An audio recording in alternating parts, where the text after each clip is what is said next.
소개 말씀 감사드립니다. 식사 중이신데 가볍게 들을 수 있게끔 내용을 좀 구성해봤습니다. 저는 용인 세브란스 병원 지금 심장내과, 심장 초음파와 지금 신부전 파트 일하고 있는 배성하라고요. 오늘 제가 말씀드릴 주제는 이제 싱글릭스라고 아마 아시는 분들도 계시고 좀 생소하게 받아들인 분도 계실 텐데 대상포진 예방 백신입니다. 아마 저도 이제 심장내과를 하지만 우리 심장내과 이런 진료 보는 데 있어서 대상포진이 얼마나 중요한지에 대해서 잘 모르시는 분들도 계시고 하실 텐데 이번 기회를 통해 가지고 소화하는 차원에서 좀 간단하게 들으면 좋겠고, 제목도 이런 심혈관 질환자에게 대상포진 예방이 중요한 이유가 무엇인지에 대해서 간단히 공부해 보면 좋겠습니다. 75세 여자 환자고 보통 이런 분들 되게 많으십니다. 그래서 고혈압, 당뇨, 고지혈증으로 재진료 보고 있는 이런 환자들 되게 많으신데요. 남편이 이제 대상포진 걸려가지고 이제 고소한 거 보고 가슴이 철렁했는데 전에 이제 대상포진 백신 맞은 적이 없다고 하고, 저도 이제 그래서 대상포진 맞다고 싶은데 사실 이러한 대상포진에 대해서 이제 백신을 꼭 맞아야 되는지에 대해서 많은 선생님들께서 이제 인사이트가 없으면 고민을 하는 경우가 있죠. 과연 이거를 이제 또 왜냐면 이제 환자분들한테도 이게 이제 보험이 안 되기 때문에 비급여나 아니면은 이 일반으로 맞춰야 되기 때문에 이러한 부분들 때문에 환자분들한테 굳이 이걸 설명을 해야 되나라는 고민을 하는 경우가 되게 많은 것 같습니다.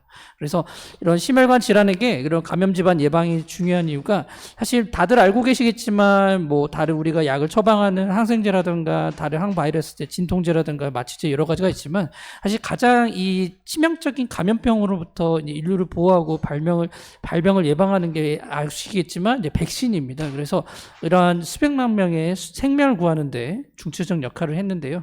이러한 이제 백신 접종이 이제 결과적으로는 유아 사망률을 이렇게 40% 낮추고, 결과적으로는 이런 백신이 접종 1회당 약 650만 원 정도의 사회적 혜택으로 환원이 된다고 하는데, 이러한 것들 때문에 우리 인류와 굉장히 이제 보건이라든가 경제적 이익이 굉장히 미치는 영향이 크다고 알려져 있습니다. 문제는 이제 이런 만성질환, 이 감염병 질환에 걸릴 위험이 더 높은 환자들은 결국에는 이 만성질환입니다. 결국 이 만성질환이 있으면 더 이제 특정한 감염성 질환의 리스크가 더 올라가게 되고요.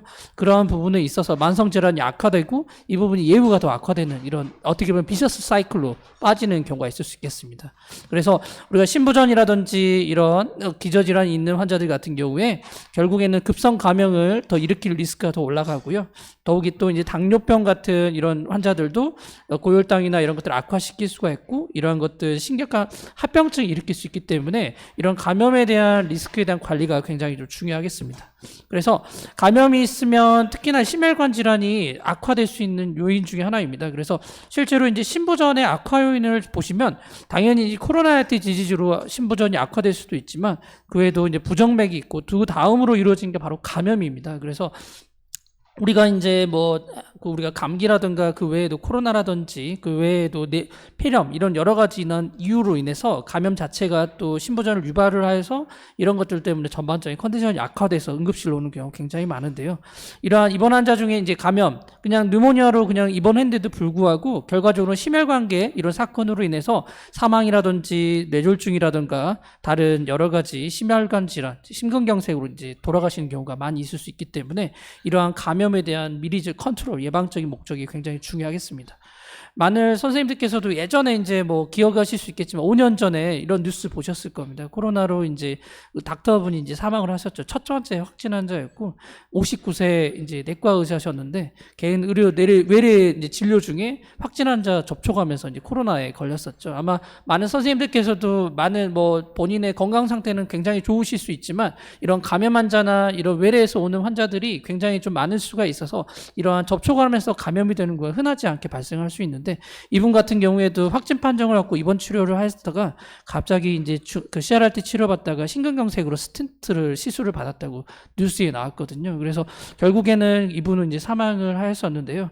이렇게 감염 자체가 이분이 특별하게 코로나 디지즈가 있거나 이런 분은 없다고 알려져 있었는데 결국에는 이렇게 감염 자체가 결국에는 심근경색이라든지 이런 심혈관 사건의 이벤트를 또 리스크를 올리기 때문에 결국에는 모탈리티로 이어지는 결과가 되지 않았을까 생각이 듭니다.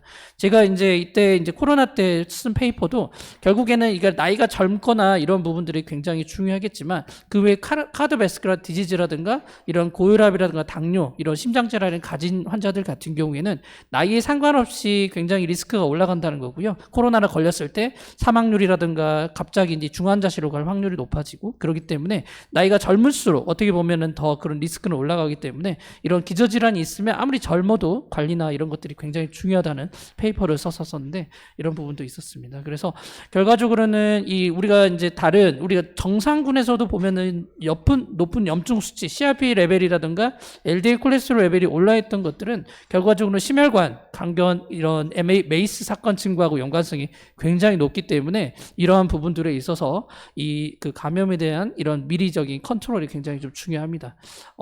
제시한 이 그 심혈관 질환 케이스 레포트에서도 보시면 당뇨병을 동반한 이제 고혈압, 고지혈증 이렇게 만성 질환이 있는 분에 있어서 일본 여성이었는데요. 61세 여자 환자였고 이런 특별한 뭐 그 외에는 뭐 특별한 카드바스큘러 디지즈나 이런 것들에 대해서 특별하게 뭐 약만 이렇게 당뇨약만 먹고 있었는데 얼굴에 이제 허벅지나 물집을 동반한 피부 발진으로 응급실에 내원을 했었고 그 외에 이제 내장에 어떻게 보면은 파종성 대장 포진으로 진단을 받아서 이런 아스클비어와 이제 펜타닐 통증 치료를 하고 치료했던 케이스가 있는 거 보면은 굉장한 이런 카드바스큘러 리스크 팩터가 있거나 디질환이 있는 환자들이 있어서의 이런 대상포진 발병 사례는 굉장히 흔한 것으로 알려져 있습니다. 그래서 이런 감염 관련 증가와 관련된 질환이 뭐 다양하겠지만 이런 지금 오늘 많이 이렇게 공부하시는 많은 질환들이 있어서 결과적으로는 이런 인플루엔자라든가 폐렴구균 아마 많은 선생님께서 인지를 하고 계시겠지만 그 외에도 이제 대상포진 백신도 또한 권장하고 있는 이렇게 꼭 맞아야 될 백신 중에 하나로 공고를 하고 있는 지금입니다. 특히나 또 이제 거꾸로 보면은 또 이제 그럼 심혈관 질환에서 대상포진의 위험도가 보면은 결국에는 이제 고령자 우리가 만 50세 이상으로 보았을 때 점차 이제 노화되면서 면역 체계가 면역 노화가 생기고요. 또한 이제 그 외에도 이제 면역 억제제라든지 면역 저하, 이식 환자라든가 이런 면역이 저하된 환자들 같은 거나 아니면 만성질환이라든가 신체적 외상, 특히나 이제 뭐 갑자기 뭐 정신적인 스트레스나 이런 것들 받게 되면서 또 대상포진이라든가 갑자기 안 생기던 병이 생기는 부분 굉장히 많으실 텐데 이런 리스크가 점점 나이가 들면서 증가를 하는데요. 특히나 당뇨병 같은 경우에는 비당뇨병 대비해서는 이런 대상포진 위험도가 3배 정도 증가한다고 알려져 있고요. 신부전 환자 중에서도 대상포진 발생할 확률이 2배 정도, 그 다음에 심혈관 질환에도 한 1.3배에서 고혈압 또한 2배 정도 증가하기 때문에 이런 기저질환 있는 환자에서는 대상포진 위험도가 이 대상포진을 또 유발할 수 있는 위험도가 올라간다고 알려져 있습니다. 그래서 더욱이 다수의 이제 동반 질환이 많으면 많을수록 이 개수가 많으면 많을수록 대상포진 위험도가 더 올라가겠죠. 이런 것들에 있어서 굉장히 리스크가 많고 특히나 이제 아까 말씀드린 고지혈증, 당뇨, 고혈압 이런 동반 질환을 같이 동반했을 때에는 재발 위험도가 보시면 드라마틱하게 올라가기 때문에 동반을 이제 여러 가지 질환을 가지고 있을 경우에 훨씬 더 잘 관리를 하는 게 굉장히 중요하겠습니다. 특히 이제 심혈관의 질환을 가지고 있는 분들에 있어서 그러면 대상포진 후에 신경통이 이것 때문에 굉장히 고생한 분들이 많습니다. 그래서 한 페이퍼에서는 보시면 이제 나이대별로 이렇게 보니까 50대를 기준으로 60대, 70대, 80대 보면 카플라마요 이렇게 리스크가 굉장히 올라갑니다. 그래서 한 80대는 거의 한 20% 이거는 이제 스페인에서 연구했던 건데 이렇게 입원율은 한 20% 되고요. 그 대상포진 이후에 우리가 흔히 말하는 90일 이상의 이제 신경통을 진단했을 때는 PN3라고 해서 가장 포스트 세라피틱 뉴럴지아라고 정의를 하는데 이런 신경통의 발병률도 계속적으로 나이에 따라서 증가를 합니다. 그래서 거의 80대는 거의 3배 정도로 해서 3배 정도로 증가를 한다고 알려져 있고요. 특히 코모비티가 있는 뭐 COPD라든가 하드 페일리어, 당뇨가 있을 때에는 40에서 한 90% 정도 리스크가 올라가기 때문에 50대 대비해서는 이런 나이나 기저질환이 있을 때에는 이런 신경통 발생률도 같이 올라가기 때문에 관리가 굉장히 좀 중요하겠습니다. 특히나 이제 우리나라에 있는 데이터 연구에서도 이런 심혈관 질환, 심근경색이라든가 그 다음에 허혈성 뇌졸중이라든가 신부전이 발생 후에 대상포진 발생 위험도가 굉장히 드라마틱하게 한 50% 정도에서 70% 올라가기 때문에 이러한 상호관계, 그러니까 심혈관 질환이 있으면 대상포진 위험도가 높아지고 대상포진이 있으면 또 심혈관계로 인한 메이스 리스크가 올라가기 때문에 이런 상호관계가 굉장히 있다는 겁니다. 그래서 심혈관 질환에 대한 또 보시면 많은 선생님들께서 알고 계시겠지만 대상포진 후 신경증 대개는 이제 환자분들이 불했다는 듯한 통증을 느끼거나 욱신욱신한 통증이나 전기가 치는 듯한 뭐 통증을 느끼고 닿기만 해도 굉장히 쓰리고 피부 병변이 이렇게 피부가 블러 같은 게 이렇게 보일 수가 있겠죠. 그렇지만 이런 부분 이후에 이제 신경통은 한 5에서 30% 정도 생긴다고 하고요. 그리고 또 이제 많은 선생님께서 뭐 보실 수 있겠지만 대상포진 환자 10에서 15%가 이 안부에 얼굴에 이제 대상포진이 생깁니다. 여기 보시면 얼굴에 이렇게 검게 보면서 블러가 생기는 건데요. 문제는 이게 또 눈에 관한 합병증이고 이게 얼굴에 생겼을 때 한 30에서 70%가 눈과 관련된 합병증이 많이 생깁니다. 이 안구에도 염증이 많이 생기기 때문에 이런 거랑 합병증으로 고생을 할 수가 있고 그 외에도 이제 대상포진은 이제 1% 미만이지만 어떻게 보시면 여기 뇌경색이라나 길랑발이라든가 렌즈염증 같은 굉장히 무시무시한 신경질환을 또 유발할 수 있다 하고요. 그 외에도 이제 뇌혈관 질환, 뇌졸중이라든가 심근경색, 심혈관계 질환의 리스크로 올라가기 때문에 대상포진 자체가 걸리게 되었을 때는 굉장히 다양한 합병증을 고생할 수 있기 때문에 이런 것들을 예방할 수 있는 약이 있다면 반드시 좀 맞아야 되는 게 환자들한테도 굉장히 이득이 될 수 있다고 저는 생각이 듭니다. 특히나 이제 대상포진 자체로 인해서 베스큘러 리모델이 되는 과정을 보시면 결국에는 이 대상포진을 그 바이러스 자체가 그 면역 호발성으로 인한 그 자가 면역 항체를 이제 지속적으로 생성하게 되고 이런 면증 반응이 지속이 되면서 결국에는 이제 면역 복합체로 인한 자가 면역 증상이 발현되고 이런 베스큘러 패시 혈관염이 지속적으로 좀 발생을 하는 거죠. 그러면서 MI라든가 스트로크의 리스크가 올라가는 게 이제 가장 특징적인데요. 그러다 보니까 아까 말씀드렸듯이 뇌졸중이라든가 이런 뇌졸중 이후에 이런 대상포진 그 발생 위험률이 지속적으로 증가를 하고 심근경색 유발률도 계속적으로 증가하는 것으로 알려져 있습니다. 그래서 아까 말씀드렸듯이 대상포진 발병 후에 시기가 이제 1개월대가 가장 많습니다. 그래서 그때 한 1.7배 정도 올라가고요. 1년이 지났어도 한 1.2배 정도로 올라가기 때문에 어떻게 보면은 이 뇌졸중 발생한 후에서도 이런 대상포진에 대해서 어떻게 보면 합병증을 그 관련을 꼭 관련해야 되기 때문에 대상포진에 대한 예방이 좀 중요하겠습니다. 그래서 이 대상포진 발병을 했을 때 이런 뇌졸중이라나 관성 등등의 질환에 대해서 위험도가 이제 12년간까지도 이런 리스크가 올라가 있기 때문에 이런 장기전 관점에서 보았을 때에도 관리가 좀 중요하고요. 특히나 이제 심방세동도 리스크를 한 47%, 그 다음에 심방세동 위험, 발생 위험 2년 이내에는 한 130% 정도 증가를 하기 때문에 이런 부분들이 관리가 중요하겠습니다.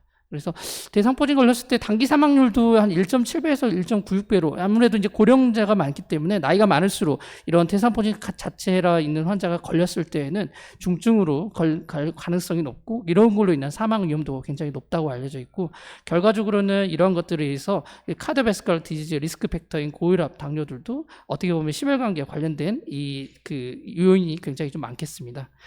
또한 이제 이 보유자들 같은 경우에 이 카디오바스큘러 리스크가 아까 말씀드렸듯이 대상포진에서 한 2.9배까지도 보고하고 있는 데이터가 있기 때문에 어떻게 보면 이 대상포진이 굉장히 위험하다는 거고 뭐 데이터에서는 알고 있지만 여기서 보면 심근경색 과거로 뭐 이렇게 121번 이렇게 드라마틱하게 올라가도 돼 있지만 결과적으로는 이런 많은 것들이 결국에는 이 두 가지의 상호관계가 굉장히 좀 코렐레이션이 많다는 걸 알려져 있습니다. 그래서 종합해 보면 당뇨나 고혈압 이런 만성질환을 가지고 있는데 많게는 한 2.9배까지도 알려져 있고 심근경색도 굉장히 드라마틱하게 이 대상포진 발병 시에 미칠 수 있기 때문에 굉장히 관리가 좀 중요하겠습니다. 알고 계실 수 있겠지만 이 보통 치료리가 이제 급성 대상포진의 치료 같은 거라 하면은 2시간 이내에 최대한 빨리 이제 항바이러스 치료를 시작하고 진통제라든가 뭐 카발린 같은 계열의 이제 신경방증 약물 치료를 하면서 병용요법을 하면서 기본적인 치료를 하고 이런 예방을 통해 가지고 이전에는 뭐 생비에스는 있었지만 이제는 지금 이제 싱그릭스라는 유전자 재조합 대상포진 백신이 이제 개발이 됐는데요. 이게 이제 2021년도에 우리나라에서는 허가가 나왔었고 지금 이제 지속적으로 증가를 하고 있었고요. 이거는 어떻게 보면은 이전에 다른 회사에서 개발했던 것 대비해서 훨씬 더 포텐시가 높은 것으로 보고를 하고 있습니다. 그래서 비교를 해보시면 생백신에 대비해서 이 유전자 재조합으로 인한 대상포진 백신 같은 경우에는 예방효과가 96%, 그 다음에 대상포진 후 신경통 예방효과가 거의 젊은 50대에는 한 100%, 그 다음 70세 이상에서도 80%로 굉장히 드라마틱하게 잘 그 예방효과를 보여주고 있고요. 생백신 같은 경우에는 한 60%밖에 되지 않기 때문에 이런 포텐시 면에서 도움이 되고 우리나라 허가 사항에서도 50세 이상의 성인이거나 그 다음에 18세 이상에서 질병 혹은 치료로 인한 면역 저하가 있거나 아니면 대상포진 유형이 높거나 높을 것으로 예상되는 환자들에서도 이런 그 국내 허가 사항으로 좀 되어 있습니다.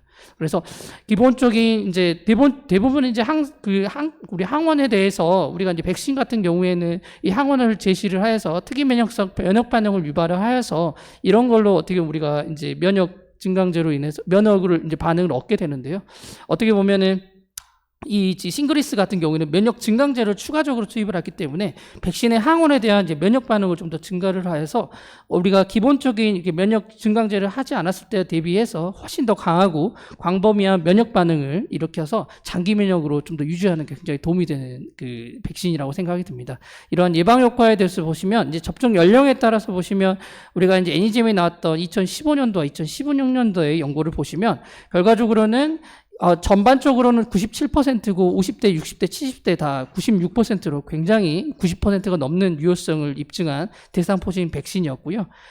이러한 기저질환에 따라서 또 보시면 고혈압이라든가 기저질환이 있을 때 또 상관이 없이 한 90% 이상의 이제 유효성을 달성을 하고 있고, 또 중요한 게 이제 기저질환이 많으면 많을수록 혹시 좀 유효성이 떨어지지 않나를 봤더니 한 95% 정도로 다 우수하게 90% 이상으로 다 유지하고 있기 때문에 많은 기저질환에 상관이 없이 나왔을 때는 굉장히 효과가 좋다라는 걸 볼 수가 있고, 특히 맞고 나서 좀 사이드 이펙트가 조금 기저질환이 많으면 좀 더 많지 않을까 했는데 플라시보 대비해서도 큰 차이는 보이지는 않고 있고, 이러한 부분에 있어서 유효한 차이가 없기 때문에 어떻게 보면은 기저질환이나 이런 것들이 뭐 6개나 가지고 있는 분들도 보시면 플라시보랑 큰 차이는 없었기 때문에 시리어스한 이벤트는 많이 발생하지 않는다라고 보고를 하고 있습니다. 그래서 접종 기간에 끄는 예방 효과에서 보시면 연구에서는 한 11년 정도 추적을 했는데 보시면 이제 한 10년 정도, 20년 정도까지는 면역 반응이 좀 유지될 것이라고 예측이 되는데, 보통 보시면 한 50세에 낳는다 그러면 보시면 이 50세가 이제 이 주황색 지금 분홍색 정도인데, 이 보시면 한 20년에서 20년까지는 충분히 한 50% 이상의 백신 에피카시를 좀 예측할 수 있거라 하고, 70세에 낳았을 때도 한 거의 한 20년 정도는 이제 백신 효과가 좀 유지될 것이라 보고하고 있기 때문에 이런 고령인들에 있어서 한번 이렇게 맞게 되면은 조금 효과를 충분히 누릴 수 있는 시기라고 좀 생각이 듭니다. 특히나 이제 백신을 이제 내게 됐을 때는 이제 처방은 이제 대개는 1회 0.5ml씩 2에서 6개월 간격으로 총 2회 이제 근육 주사를 맞게 되고요. 되게 이제 궁금할 수 있는 게 환자분들이 이제 인플루엔자라든가 폐렴구군이라든가 이런 다른 백신이라고 같이 동시에 배출할 수 있는지 궁금해 하시는데, 서로 다른 주사 부위의 투여가 충분히 가능하기 때문에 만약에 이제 인플루엔자 백신 맞을 때 이 싱그리스도 같이 맞은 거에 대해서 이제 권고를 할 수가 있습니다. 그리고 마찬가지로 이제 이게 이제 2번을 맞아야 됩니다. 그래서 2번 맞아야 되는데, 이런 접종을 첫 번째 하고 나서 대개는 한 2개월 정도로 권고를 하지만 만약에 환자분들이 조금 컨디션에 따라서는 2에서 6개월 사이에 할 수 있기 때문에 이런 걸 감안을 하여서 두 번째 간격을 고려를 하면 되겠습니다. 특히나 이제 환자분들 중에 이렇게 물어본 분들이 굉장히 많습니다. 예전에 이제 대상포진에 걸렸는데 대상포진 백신을 맞아도 되는지 궁금한 분들이 굉장히 많은데요.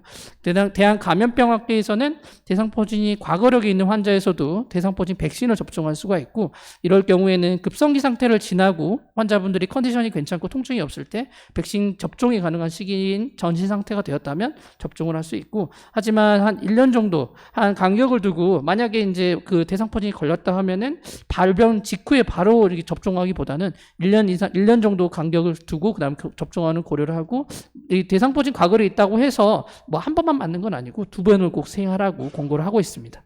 또한 이제 이 생백신을 예정에 접종을 했던 사람도 이제 지금 싱그리스를 접종할 수 있다고 알려지는데요. 연령이 증가할수록 발병 위험이 올라가기 때문에 결국에는 이제 생백신을 접종 후에 이제 하더라도 결과적으로는 다시 이제 싱그리스를 처방하는 거에 대해서 50세 이상의 면역 있는 환자에서는 이제 2회 접종을 관계없이 이제 처방할 것을 권고를 하고 있습니다. 특히 이제 진료할 때 우리 이제 닥터 입장에서는 그렇죠. 이제 백신 맞고 이제 부작용이 뭔지에 대해서 미리 좀 말씀을 해야 환자분들이 조금 힘들어할 때 이런 것들을 미리 설명을 할 수가 있는데요.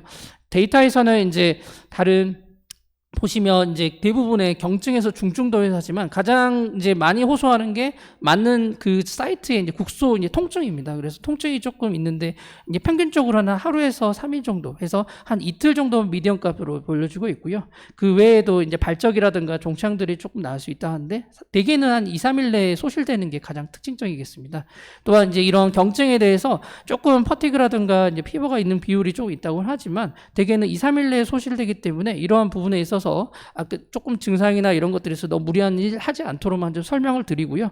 만약에 이제 이런 만약 근육통이나 좀 두통이 좀 있다 이랬을 때는 타이레놀 같은 걸로 좀 조절하시면 충분히 될 수 있습니다. 그래서 실제로 이제 이거는 이제 임상시험에 보고된 이상 반응으로 환자한테 설명드리는 내용인데 통증 맞는 부위가 좀 통증이 있을 수가 있고 이런 발적이나 종창과 함께 두통, 피로 그 다음에 뭐 이런 발열이라든가 위장관 질수가 있는데 되게 2, 3일 정도 지나면 대개는 증상이 호소되고 타이레놀 같은 걸 피아네롤을 만약에 좀 너무 걱정하시는 데시면은 하루 이틀 정도 이렇게 좀 드시라고 권고를 하면 될 거겠고요. 그 다음에 2, 3일 정도는 뭐 조금 너무 무리하지 않게 쉽게 되고 그 다음에 만약에 너무 이렇게 증상이 있을 때는 진료를 받을 수 있게끔 권고를 하고 있습니다. 그래서 거의 마지막인데요. 감염내과에서 이제 일원에서 이제 보시면 유전자 재조합 대상포진 백신을 우선적으로 권고를 하고 있고 50세 이상에서 권고를 하고 있고 미국에서도 이런 헬스페스 조스터 백신에 대해서 관리를 하고 있지만 가장 중요한 거는 이런 부분에 있어서 그 닥터들이 이제 최대한 환자들도 그렇고 백신으로 인한 예방 가능한 질환의 위험성이 굉장히 부족하기 때문에 이런 인지나 이런 것들이 중요하고 당뇨병 확회에서도 이런 것들을 권고를 하고 있습니다. 그래서 대개 59개 나라에서 이제 그 허가가 되어 있고요. 싱그레스를 도입을 하고 있는데 결국에는 우리가 이제 단순히 그냥 탁상용 배드만 놓고 하다 이렇게 환자분들한테 설명을 드릴 수도 있지만 그 외에도 이제 질환 안내서라든가 의료진에 이제 말씀을 해서 이런 대상포진이 리스크가 하이 리스크인 것 같은 경우에는 이런 부분에 있어서 조금 이제 또 말씀 한마디를 한다면 그 환자분들이 더 따라올 가능성이 높기 때문에 이런 부분이 도움이 되겠습니다. 이게 이제 마지막 슬라이드고요. 이제 GPT를 통해 가지고 요약을 해봤는데 대상포진 아까 말씀드렸듯이 심혈관 발생 위험을 유효하게 증가시키고 대상포진 자체가 또 뇌졸중이라든가 심근경색, 심방세동 같은 다양한 리스크 팩터를 더 리스크를 올리게 되는데 결과적으로는 또 이제 심혈관 질환 환자들도 이런 만약에 이제 대상포진이 걸린다면은 혈전이라든가 그런 급성 악사하게 취약하고 결과적으로는 이런 메이스 리스크를 올라가게 되는데 이런 그 유전자 재조합 대상포진 백신이 싱그레스 자체가 50세 이상에서는 매우 높은 예방 효과, 최대는 97%로 90% 이상 예방 효과와 통증도 호스트 플란지아 뉴라지아도 관리를 하기 때문에 안전하게 처방을 할 수가 있고요. 미국이나 아니면 우리나라 감염학회에서도 이러한 싱그레스에 대해서 강력히 공고를 하고 있기 때문에 이러한 의료진에 있어서 인사이트를 좀 올리는 게 굉장히 중요하겠습니다. 네, 경청해 주셔서 감사합니다.